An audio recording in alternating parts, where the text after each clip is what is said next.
Well, my first bit of advice is don't give up. Never, ever give up. It took me decades to uncover this story of our connection to Jefferson and ultimately of our connection to the people he enslaved.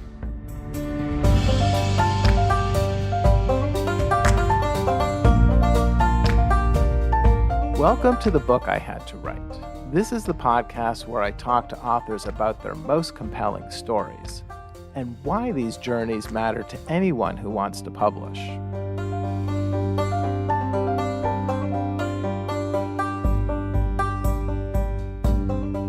I'm Paul Zakrzewski. I'm a writer and book coach. A few months ago, I was listening to NPR, and I had one of those driveway moments. On the radio was today's guest, Gayle Jessup White. Growing up, Gayle had heard that her African-American family was somehow related to Thomas Jefferson, but she was having a hard time getting to the bottom of that complicated legacy. And then, advances in DNA technology, along with her own dogged research, had led her to find a direct link. Not just to Jefferson, but also to Sally Hemings, the enslaved woman with whom Jefferson had had 6 children. How do you reconcile that some of your ancestors owned and horribly mistreated other ancestors? The interviewer asked Gayle. How do you reconcile those contradictions that live in you? And Gayle said, it's not my job to make the past okay. My job is to tell the story of the 400 enslaved people who were owned by Jefferson at his Monticello plantation. Gayle's done just that by writing a new book called Reclamation, Sally Hemings, Thomas Jefferson, and a descendant's search for her family's lasting legacy. She's also done that through her own work at Monticello. That's where she's the public relations and community engagement officer. Gayle's a former award-winning television reporter and anchor. She's documented her search for ancestors in the New York Times, TheRoot.com, CNN, and many other places. I think if you're someone writing or planning to write about your family, or you care about the ways that America still struggles with questions of race and identity, this episode will have lots to say to you.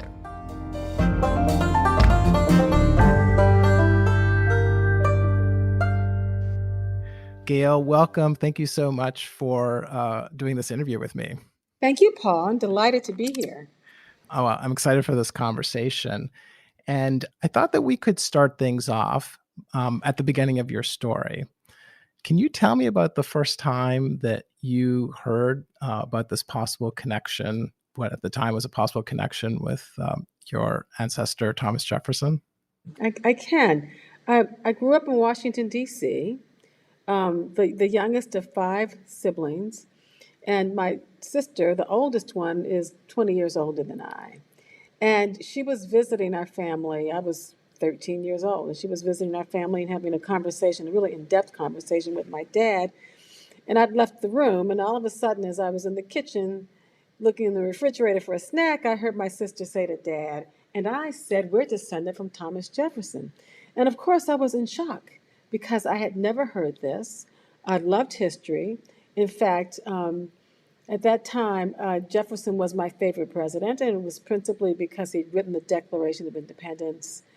And I, like most other Americans at that time, and many Americans today, did not know that Jefferson owned people.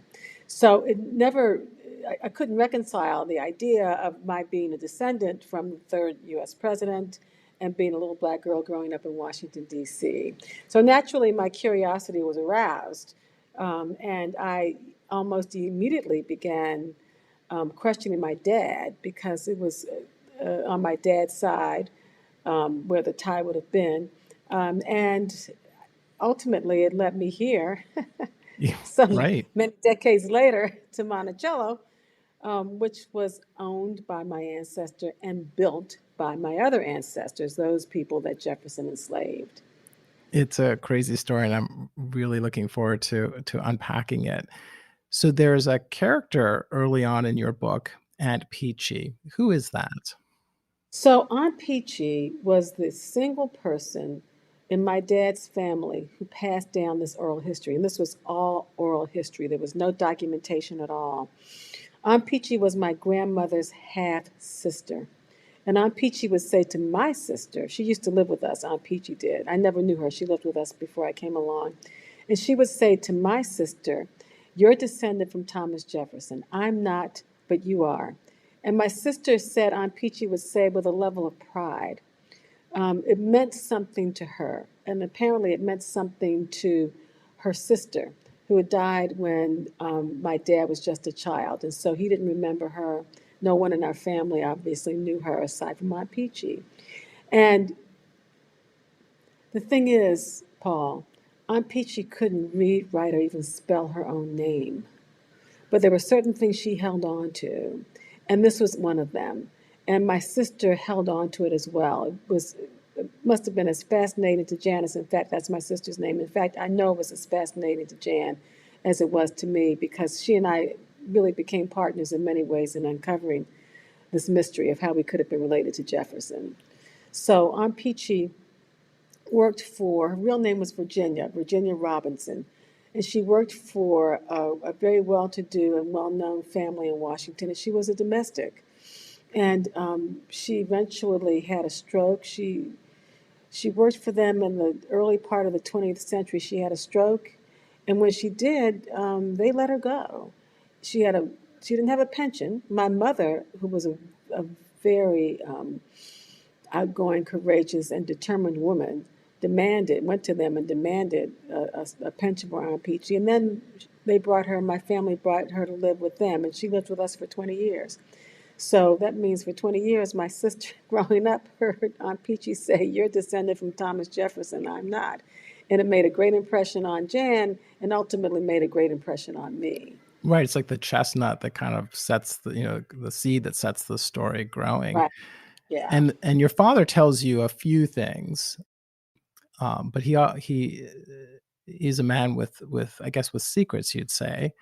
To what degree do you feel like, or how do you see your role as both the family historian and the person that your dad eventually turned to talk about these things that you didn't know? His the deaths in his family. How do you see those two things as intertwined in your story? So I did not plan on being the family historian. This is something that sort of evolved.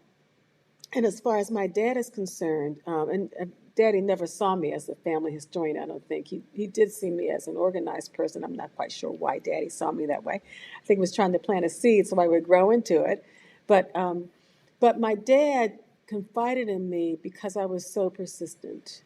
And because he and I, as I explain in the book, spent a great deal of time together. And I think he wanted a confidant, and he wanted someone to share some of his youthful anxiety and pain with. And I was there, and I was this open vessel, wanting to take it all in and wanting to help him deal with any depression that might have been left over from a very challenging childhood.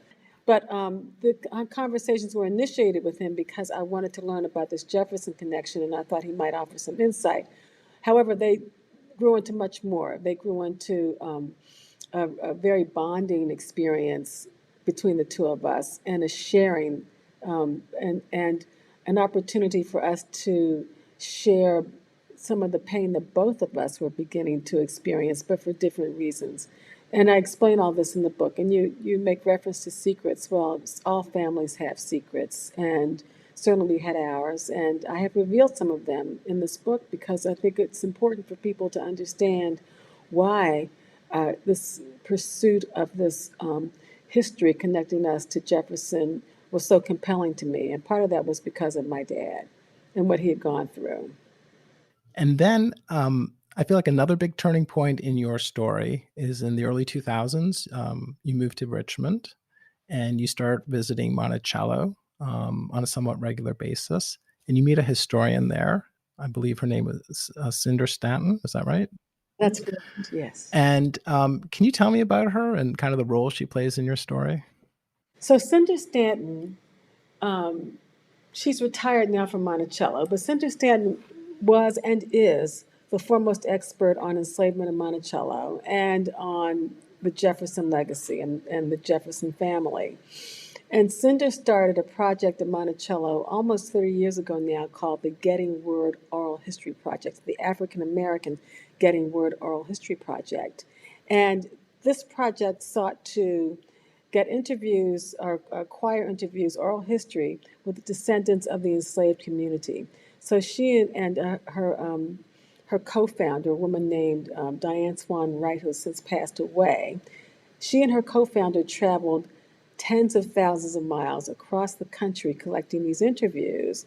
And so it was really quite remarkable that they had learned so much about enslavement at Monticello by talking to descendants, and in many cases connected people who did not know much about their own families because, unfortunately, Black people were treated like property. They were property. They weren't treated as humans, and so there wasn't the kind of documentation that other Americans could find in their repertoire and their backgrounds. If you could find a tax record, perhaps you might find something about your family, or a will, perhaps you'll find something about your family. But if you're looking for a census record or a birth certificate, you're not going to find anything generally before 1870. And Cinder helped me find my grandmother living with one of Jefferson's great great granddaughters. And that was one of the aha moments. Oh, well, there must really be something to this because there's my grandmother. Eva Robinson was her name. Eva Robinson Taylor was a name she often used, but her name was on her documents was Eva Robinson on most documents.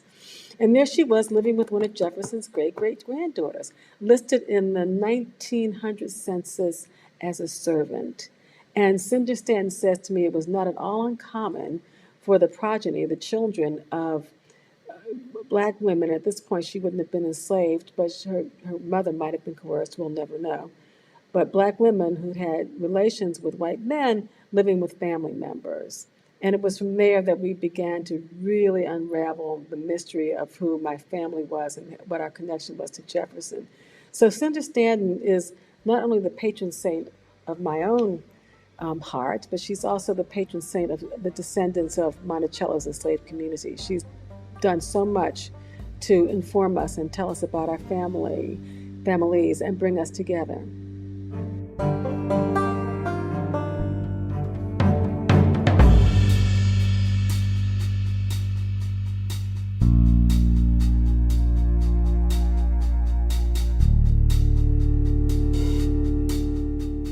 And then another strand in your story that you talk about is the role that DNA starts to play. Can you tell me about that? I will. So, a couple of things just to set this up. My dad said that my grandmother had two names. One was Robinson, one was Taylor. She was known as Eva Robinson Jessup, of course. This is when I was pressing Dad on who his mother was, and I would ask, well, he would say her name was Eva Jessup. I said, Daddy, no, we need her maiden name. What's her maiden name? And he said she would go by Eva Robinson and sometimes Eva Taylor. So in tracing the documents, I found that on official documents, she was Eva Robinson. On sacred documents, such as baptismal certificates, she was Eva Taylor. Well, it turns out that Jefferson had a great great grandson named Taylor, Moncure Robinson Taylor. And he lived just a short distance from a woman named Rachel Robinson, who ends up being my great grandmother and the mother of my grandmother, Eva Robinson Taylor. So, why does this matter? For so many reasons it matters. Obviously, once again, this provides us with evidence that my dad's family, my grandmother, carried some pride in knowing that she was related to a descendant of Jefferson. And she wanted to have some connection to the Taylor family. And she wanted it to be known that she was a Taylor, even though her parents weren't married. And we can make all kinds of assumptions based on that, but because of the work I do with historians, I'm often warned not to make too many assumptions. But Right. but in fact, she did use that name. So I started doing research and started getting Google alerts about Jefferson family descendants. And it's through that process that I learned of a woman named Tess Taylor. And Tess Taylor is a poet, and she'd written some poetry about called The Forage House about her mixed feelings about her famous ancestor. She's a Jefferson descendant, and her last name is Taylor. So I sent a note, and I said, Tess, my grandmother's name was also Taylor, although she didn't exactly come through the front door. And Tess responded, and we met, and she wrote a piece in the New York Times, which I write about in the book, and that led to Skip Gates's team reaching out to us to offer to do a DNA test, which in fact we did. And through that test, it was determined, we did two tests, one through Ancestry DNA and one through 23andMe, and there were so many connections to the Randolph family. The Randolph is the family is the one that Jefferson married into. His daughter was a Randolph, and his wife was a Randolph. And it lined up, Paul, exactly where it was supposed to, in terms of what the oral history told us and what the documentation told us. The DNA lined up precisely where it was. And so it's so funny. My sister and I held our breath as we waited for these results to come in, because it had been literally decades that we believed this oral history, but we didn't have any proof. And she and I said to each other, this is on the book, we said to each other, no matter what happens, this is our story and we're sticking to it. Right. It's a crazy moment. It's a crazy story. Because one of the other things that you start to realize is, in addition to being a descendant of Thomas Jefferson, as I understood your book, you're also descended from Sally Hemings through a different line. That's correct? That's correct. So, as I said, we always assumed, once again, there's that word assumed. As a former journalist, I should know better than that as a trained journalist. Right. But we always assumed that it was through Hemings and Jefferson that we were descended. Some of that assumption was based on what we knew of Sally Hemings and Thomas Jefferson. Some of it was based on not having enough information and not knowing the history, because most people don't know the history of what it was like to live during enslavement and what the practices were during enslavement. So ultimately, what we found out with the help of Cinder Stanton, we found a document. These are the kinds of documents you look for. You look for the census records for Black folk after 1870 and beyond, and you look for birth certificates, and you look for death certificates and marriage licenses as well. And we found a death certificate, and we knew who some of the relatives were. We knew who my great-grandmother's siblings were. And one of her siblings was a man named Peter Robinson. And on his death certificate was his mother's maiden name. And his mother's maiden name was Sally Hemings, Hemmans, Sally Hemings, which is a corruption, and this is according to Cinder Stanton, the foremost expert, of the name Hemings. And it was one of those, another aha moment. So what this told us was that Peter Hemings's mother, who was also my great grandmother's mother, Sally, was named after Peter Hemings. We kept doing the research, and that's what we determined. She was named after her famous aunt. It's very confusing. It's all in the book, and it's laid out Because more. names keep getting repeated. That's one of the Because markers, right? exactly, from what I've learned, there are a number of reasons that names were repeated in enslaved families. Some of it was because the markers, as you said, they wanted to know if people moved around. They wanted to be able to find people based upon their names. So I've been told. And the other was, as any other family would name their descendants. My middle name is after my mother's sister, and likely my father's sister's name was also Louise. So in the Hemings family, and my Robinson family, as we learned, is a descendant of the Hemings family. Names are used over and over and over. And so Rachel is a name that was from the Hubbard family, also enslaved at Monticello. That was my great-grandmother's name. Sally is a name that's used over and over again among descendants of the Hemings family. So my great-great-grandmother was named after her father's sister. And her father's sister was Sally Hemings. Her father was Peter Hemings. So what does this say? This means that Peter Hemings was my 3 times great grandfather, and Sally Hemings was my 4 times great grandmother. But it's more complicated than that because through the research, since I've been employed here at Monticello, I work here now as public relations and community engagement officer, and I work with brilliant historians and staff members. And what I've learned since I've been here is that there were generations of Hemingses who coupled with generations of people related to the Jefferson family. And that would have included Jefferson's father in law, who had relations with Elizabeth Hemings, the mother of Sally Hemings, which would have made Jefferson's wife, Martha, Sally Hemings' half sister. This would include Jefferson and Sally Hemings. This would include Jefferson's son in law, who had relations with a Hemings woman after Jefferson's daughter died. This would include my own ancestor, my great grandmother, Rachel Robinson, who had relations with Jefferson's great great grandson. That's 4 generations right there, and there might be others that we're still searching for. I mean, you just in passing mentioned the story of an enslaved woman named Old Sal, who was Jefferson's wet nurse, Yes. obviously when he was a baby, and then she becomes his property when he inherits all the enslaved people from his, I guess, his father on the death of his father, and just the kind of the craziness of this story was really intense to read about. Thank you, Paul, for reading so well and for mentioning Old Sal, because lots of people want to talk about Sally Hemings and Thomas Jefferson, and not having to be led into recognizing that there were some 607 other people Jefferson enslaved over the course of his life, during his life.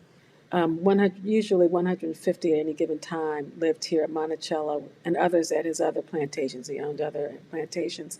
So thank you for mentioning Old Sal, who was my 5 times great grandmother. She's from the Hubbard family.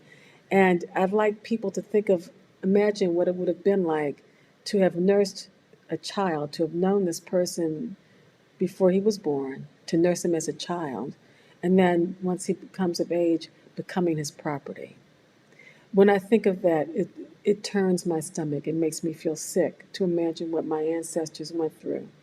On the other hand, I'm also inspired by them because they survived and they passed down to their descendants such a strong foundation. So they're inspiring people. I mean, it's a I don't know that I'll include this, but the amount of compartmentalization that would have had to have gone on is intense and crazy. It really is. I agree with you. I think that's right on everyone's part, on the enslaver and the enslaved, what they had to compartmentalize. Think about Jefferson. Here's a man who wrote some of the most racist diatribes you could think of about black people, but he was sleeping with and had children with a black woman. It doesn't matter that she was, I guess, 3/4 European. She was a black woman and enslaved. And he slept with her and had 6 children with her. How, and it was his wife's half sister.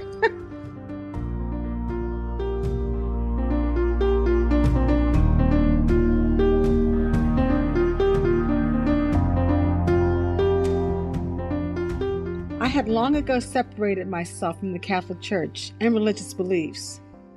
After the deep hurt of my parents' deaths, I was not sure whether I still believed in God.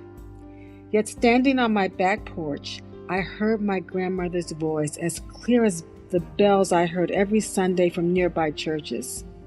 It was not Paul's road to Damascus conversion, but I definitely felt something spiritual.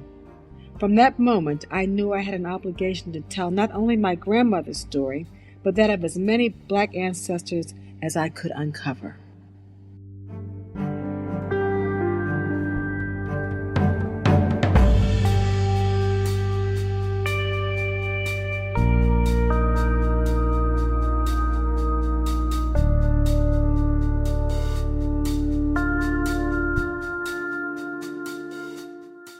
So welcome back, Gayle.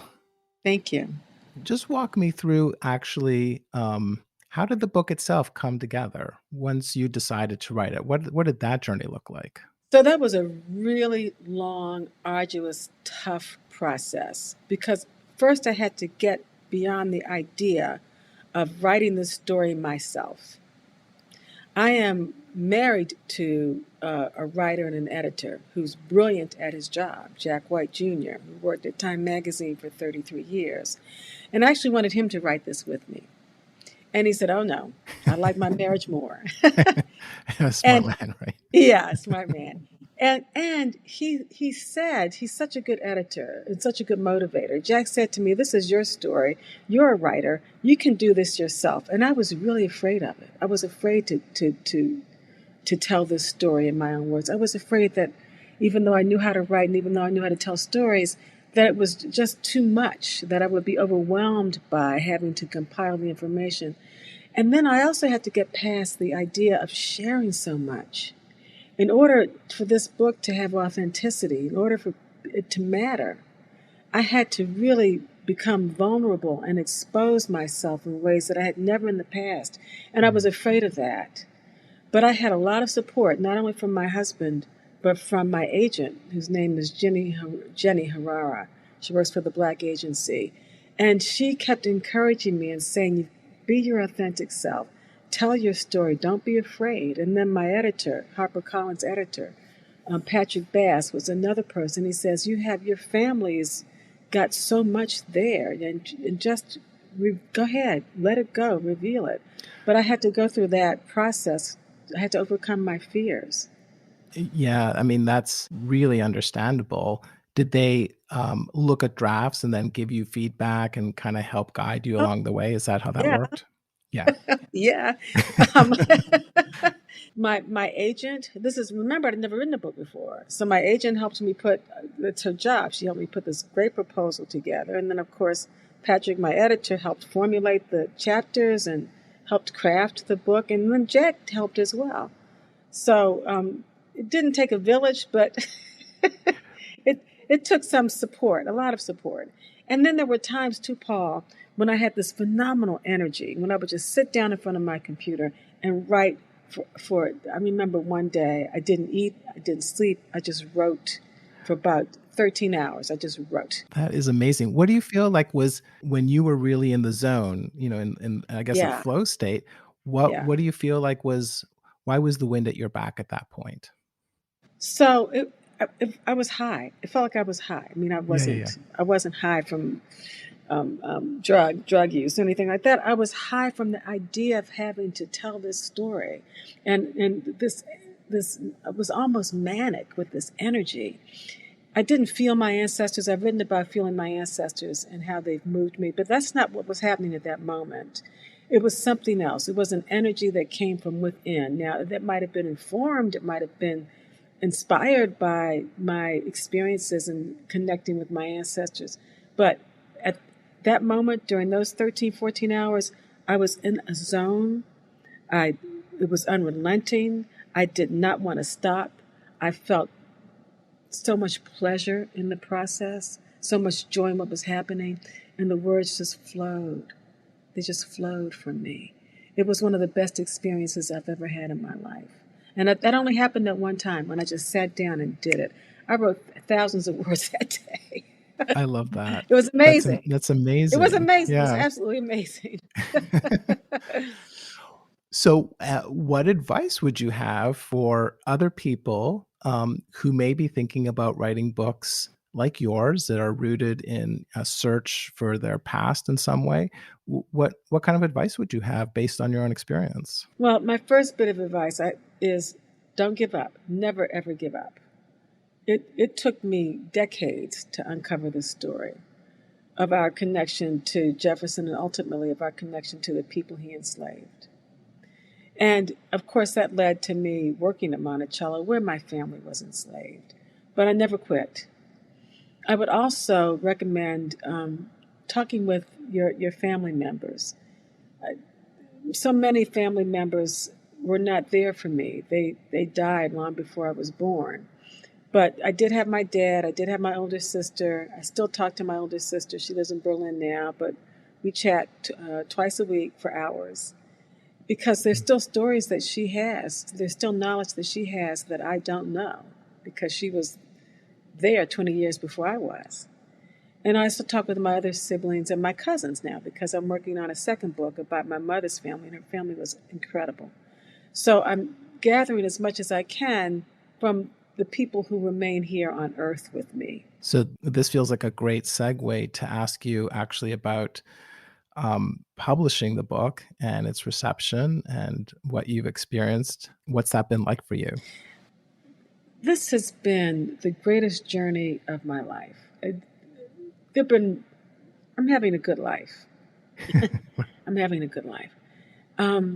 However, this would fit into the very top of my joys in living. Raising my son was a great joy. I'm married for the second time. My husband and I have been together 18 years now, and we are a soul match, and I don't know how many people get to have that in life. And then, of course, this book. I would say those are the three really major events in my life: raising my son, marrying Jack, and then writing this book. And everything else has been pretty fantastic, too. I've been really lucky in my life. And as for the reception of the book, it's been phenomenal, frankly. I had a wonderful launch at Monticello. I was on CNN. I've been on NPR. I've been in newspapers. There was a one article when someone wrote that this could be on I could be a candidate of banned books, or my book could be a candidate of banned books. I want to ask you about that Yeah. because one of the reasons I loved your book is that it complicates this story that I feel like conventionally people have understood about American history. Your book is one of several that are doing that now. And it's coming out at a time where I see there's two opposing forces. We've had the Black Lives Matter movement, and then what we're seeing now is pushback against that. Of course. And what's it been like to have your book kind of come out at this particular historical moment? So, I mean, this is the perfect time, isn't it, for this book to come out? And it's not that I am condemning or criticizing anyone in this book. I'm being honest and telling my authentic history. And it's also a book. The book's title, of course, is Reclamation, because I'm encouraging people to reclaim that history. I have reclaimed my family's history. Monticello, I feel, where my family was enslaved, belongs to us. When I say us, I mean the Black descendants whose ancestors helped build that place. And it also means to Black people, as symbolized by the descendants who represent the ancestors who built that place. But by extension, it also belongs to all Americans, doesn't it? And we, Black people, are part of that story. So reclamation is again, reclaiming that history, reclaiming that space, helping people understand that enslaved people helped build this country, and Black people and marginalized people continue to contribute to the success of this country. And we should not be denied that. We should not be denied our humanity, and we continue to be denied our humanity. So that's part of the message of this book. And I'm really proud to be engaged in that conversation right now. It is not where I expect it to be ever in my life. I bet, yeah. But I'm glad. I'm glad that this book seems to be resonating with people, Black and white. I get letters from folks, and I always respond. I write back. I get emails, and descendants from other founding fathers have reached out to me and are interested in learning more about the descendants of the people their ancestors enslaved. And this is significant, and this is important because, Paul, my message is one of healing. I know that until America begins to recognize, or until America recognizes the strength of diversity, and a lot of Americans are moving in that direction now, then we won't heal, and we will not succeed. Gayle, I just want to thank you so much for taking the time to talk with me. I was really moved by your book, and congratulations again on its publication. Thank you so much. It's been such a pleasure.